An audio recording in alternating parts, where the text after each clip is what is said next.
Hello friends, चला हवा येऊ द्याच्या ऑन लोकेशनवर मी आता पोहोचलेले आहे आणि तुम्ही माझ्या बाजूला बघताय की कोण आहे माझ्या बाजूला.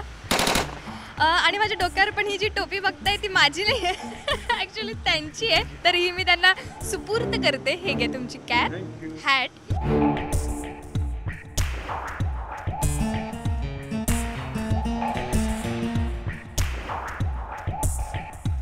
बरं भाऊ कदम, सांगा ना काय आहे किस्सा हा या ड्रेसचा.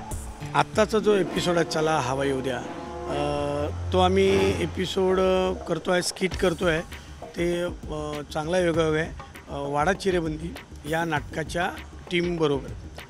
त्यामुळे तो एक आम्हाला खूप एक सुवर्णसंधी आहे की अशा तऱ्हेचं नाटक जे गाजलं आणि अजूनही आता येताना ते गाजेल.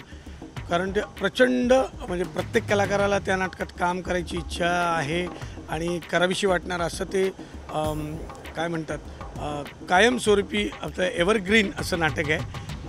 त्यामुळे अशा नाटकाच्या वेळी जरी त्या नाटकात काम करायला नाही मिळालं तरी त्या नाटकाच्या टीमबरोबर आम्ही एक प्रमोशन करतो आहे त्या नाटकाचं, त्याच्यात काम करायला मिळतं आहे. त्याबद्दल खूप बरं वाटतं आहे.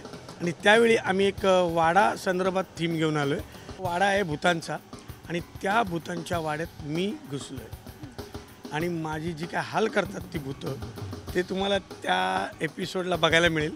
कारण ती गंमत आता सांगून मजा नाही, तुम्ही बघा, खूप एन्जॉय करा. नक्कीच. बरं, हा ब्लॅकच पोशाख का दिलाय पण ते भूताचं आहे म्हणून त्या सिक्वेन्सला सूट करण्यासाठी? हां, म्हणजे एक हॉरर थीम असल्यामुळे तो गेटअपसुद्धा, आणि हे बघायला गेलं तर ॲक्च्युली दोन्ही याच्यातून वापरतो. कारण आमच्याकडे एक माधुरी दीक्षित आहे आणि मी देवदासच्या गेटअपमध्ये आहे तसा पारो, आणि मी देवदासच्या गेटअपमध्ये आहे. आणि नंतर तिला मी वळतो तेव्हा कळतं की हा देवदास नाही, भलताच कोणतरी आहे. आणि त्यामुळे ती चक्रावून जाते आणि असा एक सिक्वेन्स आहे तो तुम्हाला बघायला मिळेल. त्यामुळे हा गेटअप शाहरुख खानचा घालायला मिळाला मला. बरं, आम्हाला एक दोन स्टाईल स्टाईल म्हणजे आता ही एक स्टाईल आहे आपली, ही एक स्टाईल आहे, ही एक स्टाईल आहे आणि रावडी स्टाईल. ओके. बरं, मी तुमच्याशी अजून काही गप्पा मारणारच आहे, पण या शोबद्दल तुम्ही काय सांगू इच्छिता? म्हणजे आम्ही करतेवेळी आम्हाला वाटलं नव्हतं एवढा सक्सेस मिळेल, पण आता एवढा सक्सेस मिळाला आहे की आमचा भारत गणेशपुरे नागपूरला गेला होता तेव्हा तिकडच्या लोकांनी सांगितलं आम्ही आधी कपिल शो बघायचो, पण आता आम्ही चला हवा येऊ द्या बघतो. त्यामुळे तो खूप TRP मिळून खूप लोक त्यांना पसंत करत आहेत आणि खूप आवडीने बघत आहेत. त्यात सगळी मजा मिळते त्यांना बघायला. मसाला असतो, खूप एन्जॉय, आणि खूप लोक एन्जॉय करतात, खूप प्रतिक्रिया मिळतात. आणि त्यातून आम्हाला चॅलेंज असतो की आता नवीन काय. तर आमच्यासाठी ते चॅलेंज तसंच राहू दे. आम्हाला खूप काही लोकांना द्यायचं आहे आणि त्या माध्यमातून चला हवा येऊ द्या हा कार्यक्रमसुद्धा सक्सेस करायचा. भाऊ, मी मगाशी मानसीला सुद्धा पाहिलं, ती अगदी पारोच्या कॉस्ट्यूममध्ये होती, गेटअपमध्ये होती, आणि तुम्ही अगदी काय म्हणतात अगदी क्रॉस आहात. तर काय एकंदरीत काय ताळमेळ आहे हा? ताळमेळ मी ती भूत आहेत त्या वाड्यातली, त्यातली ती पारो.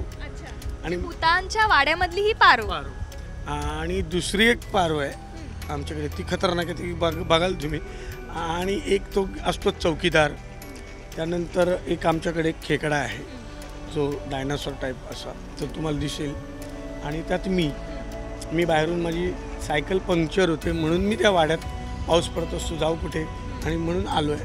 आणि मग पुढची गंमत सगळी एपिसोडमध्ये बघायला मिळेल. नक्कीच हा तुमचा एपिसोड आम्ही नक्कीच पाहू.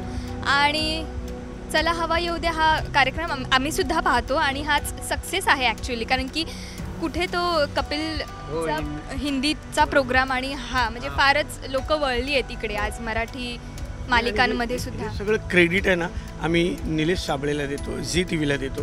आणि त्यांनी आमच्यावर विश्वास ठेवला आणि निलेश साबळेने आमच्यावर विश्वास ठेवला, आणि हा आमचं टीमवर्क हे सगळं सक्सेस जे आहे ते झी TVचं आहे आणि निलेश साबळेचं आहे. त्यामुळे त्यांना hats off. Thank you so much भाऊ, thank you so much. Camera person फैजानसह आर्य इल्हे, राजश्री.